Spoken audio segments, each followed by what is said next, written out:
அனைவருக்கும் வணக்கம்.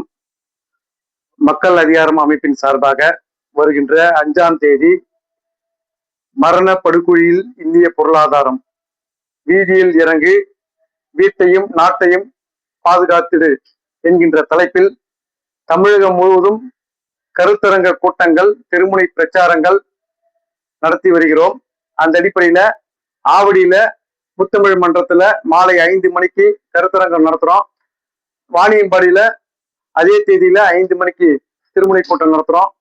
திருச்சியிலையும் அதே தேதியில கருத்தரங்கம் நடத்துறோம். இப்படி தமிழகம் முழுவதும் பல்வேறு இடங்களில் இந்த பிரச்சாரத்தை மக்கள் அதிகாரம் அமைப்பின் சார்பாக பரவலாக கொண்டு போகிறோம். இது சம்பந்தமாக இந்த கருத்தரங்கு கூட்டத்துக்கும் திருமுனை கூட்டத்துக்கும் மக்களை அழைக்கும் விதமாக இந்த பதிவு நாங்க செய்யறோம். ஏன் இந்த பதிவு நாங்க செய்ய வேண்டிய அவசியம் இருக்குது அப்படின்னு பாத்தீங்கன்னா, இன்னைக்கு நாமெல்லாம் கஷ்டப்பட்டு உழைக்கிறோம். ஆனா உழைச்சாலும் நம்மளுடைய அந்த சேமிப்பு பணம் என்பது நம்ம கிட்ட இருக்குதா? கொஞ்சம் சிந்திச்சு பாருங்க. வாரத்துல ஒரு நாள் ஞாயிற்றுக்கிழமை வருது, குடும்பத்தோட நல்லா சாப்பிடணும்னு நம்ம நினைக்கிறோம். ஆனா நம்மளால ஆட்டுக்கறி போய் வாங்கி சாப்பிட முடியுதா? இன்னைக்கு 700 ரூபாய் 800 ரூபாய் இருக்குது, இன்னைக்கு 1000 ரூபாய் கிட்ட போச்சு. ஏன்னா ஆட்டுக்கறி நம்மளால சாப்பிட முடியாதுன்னு சொல்லிட்டு கோழிக்கறி 100 கிலோ வாங்கினா 150 ரூபாய் கொடுத்து வாங்கி சாப்பிட்ற அளவுக்கு நம்ம நிலைமை இருக்குது. இதுதான் நம்மளுடைய நிலைமை. ஆனா இது நம்மளை விட மோசமான நிலைமை யார் இருக்காங்கன்னா, வட மாநில தொழிலாளர்கள். நம்ம கோழிக்கறி 1/2 கிலோ வாங்கி சாப்பிடும் போது அவன் என்ன பண்றான்? கோழியினுடைய காலு, கோழியினுடைய ஈரல், கோழியினுடைய தலை, இது கொடுங்க அப்படின்னு சொல்லி வாங்கி அவன் சாப்பிட்றான். ஏன்னா அவனுடைய பொருளாதாரம் நம்மளை விட கீழே போயிட்டு இருக்குது. இப்ப இன்னைக்கு அவன் என்ன வாங்குறானோ அதேதான் நம்மளும் வாங்குற நிலைமைக்கு நம்ம போயிங்க இருக்கோம். அப்படின்னா நம்மளுடைய பொருளாதாரம் எந்த அளவுக்கு கீழே போயிருக்கு. 4 ரூபாய் இருந்த முட்டையினுடைய விலை இன்னைக்கு 8 ரூபாய். கடைக்கு போய் கேட்டா 8 ரூபாய் கொடுத்து வாங்கிக்கோ அப்படின்றான். போய் சிந்திச்சு பாருங்க, 8 ரூபாய். அப்ப முன்னாடி எல்லாம் ஆளுக்கு ஒரு முட்டை போட்டு சாப்பிட்டோம். இன்னைக்கு 2 முட்டை வாங்கி குழம்புல அதை உடைச்சு ஊற்றி அந்த குழம்பு சாப்பிட்றோம். அந்த நிலைமைக்கு நம்மளுடைய பொருளாதாரம் கீழே இறங்கி போயிருக்குங்க. இதுதாங்க நம்ம மக்களுடைய, உழைக்கும் மக்களுடைய யதார்த்தமான நிலைமை. இப்ப இதுல இருந்து நம்ம புரிஞ்சுக்க வேண்டியது என்னன்னா,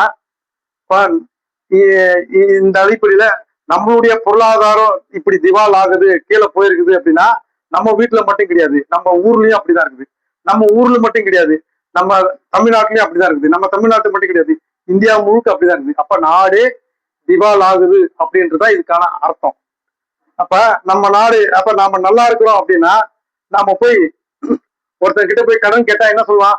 இப்ப இவன் நல்லா இருக்கிறான் அப்படின்னு சொல்லி, இருந்தாப்பா மச்சான் எடுத்துக்கோ, உங்களுக்கு என்ன 5000 வேணுமா, 10,000 வேணுமா, 1 லட்சம் வேணுமா, எடுத்துக்கோ அப்படின்னு சொல்லி உடனே எடுத்து கொடுப்போம் நம்ம நல்லா இருந்தா, பொருளாதார ரீதியா. அதே நம்ம நல்லா இல்லைன்னா என்ன பண்ணுவான்? என்ன மச்சான் இப்பதான் இன்னொருத்தருக்கு கொடுத்துட்டேன், முன்னாடியே ஒரு 4 நாள் முன்னாடியே கேட்டக்கூடாதா அப்படின்னு சொல்லி நம்மளை கேட்பான். அப்ப நமக்கு கடனை, அதாவது நம்மளுடைய நிலைமை சரியில்லை, நமக்கு கடன் தரக்கூடாது அப்படின்றதுக்காக அவன் நம்மளை அவாய்ட் பண்ற வேலையை செய்வான்.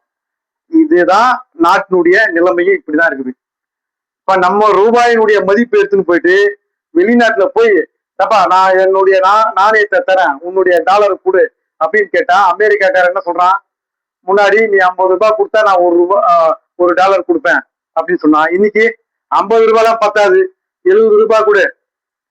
அப்ப இப்ப 70 ரூபாயும் பத்தாது, 100 ரூபாய் கொடு, 100 ரூபாய் கொடுத்தாதான் இதான் ஒரு டாலர் தருவன்றான். நாளைக்கு என்ன ஆகும்? 100 ரூபாயும் பத்தாது, 500 ரூபாய் கொடு, 500 ரூபாய் கொடுத்தாதான் டாலர் கொடுப்பான். அப்ப இந்த நம்மளுடைய நாணயத்தினுடைய மதிப்பு சரிஞ்சு போயிருக்குது, கீழே போயிருக்குது. இதுதான் நாடு திவால் ஆவதற்கான காரணம். அப்ப வெளிநாட்டுல போய் நம்ம கேட்டாதான் நம்ம தெரியுது நம்மளுடைய யோகிதை என்னன்ட்டு. அப்ப இதெல்லாம் மூடி மறைச்சு இந்த நாடு பெருகுது, நாடு வல்லரசாகுது அப்படின்னு சொல்லி கதை அளக்குறாரு நாட்டினுடைய பிரதமர். இப்ப நாங்க உங்களை உண்மையிலே எச்சரிக்கிறோம், நீங்க எல்லாம் வீட்டுக் கொள்ளுங்கள். இப்ப இத நாம சுதாரிக்கலன்னா நம்ம நாடு நம்ம எவ்வளவுதான் காசு சேர்த்து வச்சிருந்தாலும், 50 லட்சம் கிடையாது, 1 கோடி சேர்த்து வச்சிருந்தா கூட நாட்டினுடைய பொருளாதாரம் திவால் ஆகி போச்சுன்னா 1 நாள்ல 2 நாள்ல கேலி ஆயிடும். இலங்கையில எப்படி ஆச்சு? 1 லிட்டர் பெட்ரோல் பாத்தீங்கன்னா 400 ரூபாய் 500 ரூபாய்க்கு போச்சு. அதே மாதிரி நம்ம நாட்டினுடைய நிலைமையும் போயிடும். இப்ப நாளைக்கு நம்ம டீ கடைக்கு போகணும் அப்படின்னா 10 ரூபாய் 20 ரூபாய்லாம் பத்தாது, 500 ரூபாய், 100 ரூபாய், 200 ரூபாய், 500 ரூபாய் இருந்தா டீ கடைக்கே போக முடியும். அப்பேற்பட்ட ஒரு நிலைமை ஏற்பட போகுது அப்படின்றது எச்சரிக்கிறோம் நாங்க. அப்ப இத சுதாரிச்சுக்கணும் நாங்க சொல்றோம். அது மட்டும் கிடையாதுங்க. புயல் புயல் அடிச்சு எல்லாம் நாசமான பிறகு நாம ஒன்றும் பண்ண முடியாது, புலம்பதான் முடியும். ஆனா இப்ப புயல் வர்றதுக்கு முன்னாடியே மேகங்கள் இருட்டா இருக்குது, இதெல்லாம் சுதாரிச்சுக்கிங்க, வீட்டை காப்பாத்திக்கிங்க அப்படின்னு நாங்க சொல்றோம். அதே மாதிரிதான் நாட்டினுடைய பொருளாதாரம் திவால் நிலையை போவதற்கு முன்னாடியே சுதாரிச்சுங்க, இதற்கு எதிராக போராடுங்க. எந்த நாட்டினுடைய பிரதமராகட்டும், இதற்கு எதிராக நாட்டை திவாலாக்கின்ற கட்சிகளாகட்டும், இவங்கெல்லாம் அம்பலப்படுத்தி இதுக்கு எதிராக நம்ம வீதியில இறங்கி போராடணும், அதுக்காக நீங்க வாங்க அப்படின்றது சொல்வதற்காக தான் இந்த கருத்தரங்க கூட்டங்கள், இந்த திருமுனை கூட்டங்கள் எங்கள் அமைப்பின் சார்பாக நாங்கள் நடத்துறோம். உழைக்கும் மக்களே, நீங்கள் சுதாரிக்கவில்லை என்றால் நாளைக்கு படு மோசமான அவலமான நிலைமைக்கு நம்ம நாடு போய் இருக்குது. இதை தடுத்து நிறுத்தணும். வீதிக்கு வாங்க, வீதிக்கு வாங்க.